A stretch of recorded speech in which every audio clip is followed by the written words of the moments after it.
ఎలా ఉంది ఈ జగన్మోహన్ రెడ్డి గారి పాలన ఎలా ఉంది? చిచ్చి ఆడి ప్రభుత్వం గురించి తీసే బాబు ఆడి గురించి మాట్లాడితే మమ్మల్ని ఎందుకు మళ్ళీ చిన్న ఒక్క మాట మాట్లాడినందుకే అతను తీసుకెళ్ళి లోన్ మొత్తాన్ని వెనకతంగుతున్నాడు. మాకెందుకు బాబు ఆయన ప్రభుత్వం గురించి బాబు దండం. ఎవరు గెలిపించుకుంది? 151 సీట్లు ఆయనకి ఎవరు ఇచ్చారు? ఇచ్చినందుకు ఏం చేస్తున్నాడు ఆయన? జనాలు లేబర్లనే బాగా చేస్తున్నాడు. అది చేసింది ఏమి లేదు. ఆడ 151 మంది ఎమ్మెల్యేలని ఆంధ్ర రాష్ట్ర ప్రభుత్వం నియమించింది జగన్మోహన్ రెడ్డి గారికి. ఇదే 151 మంది ఎమ్మెల్యేలని పోటీ చేయమనండి. ఆ నియోజకవర్గాల్లో ఒక్క 10 సీట్లు గెలవమనండి. It's a challenge. ఎన్ని సీట్లు గెలుస్తారు చూడండి. 175కి 170 కాదు, కనీసం 10 సీట్లు కూడా వచ్చే పరిస్థితి జగన్మోహన్ రెడ్డి గారికి లేదు.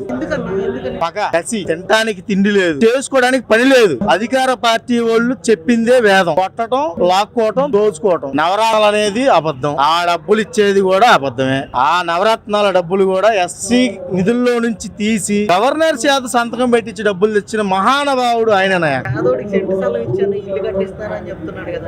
సెంటు స్థలం ఇచ్చాడు. ఏది ఉమ్మేస్తున్నారు. ఏడిచ్చాడు చూపి. మరి 465 కోట్లు పెట్టి మరి వైజాగ్ లో అంత మహా బిల్డింగ్ కట్టాడే. మరి అతను ఒక్కడికే 465 కోట్లు అయిందంటే మరి సామాన్యమైన మానవుడికి 2 లక్షలు పెట్టించి ఒక సెంట్లో ఏమైనా సరిపోయిద్దా? అయ్యా అందుకనే ఇంకొక 3 నెలలు ఉంది. మమ్మల్ని అడగమాకండి బాబు, మైకులు పెట్టి మమ్మల్ని తీసుకెళ్ళి వాడేస్తారు.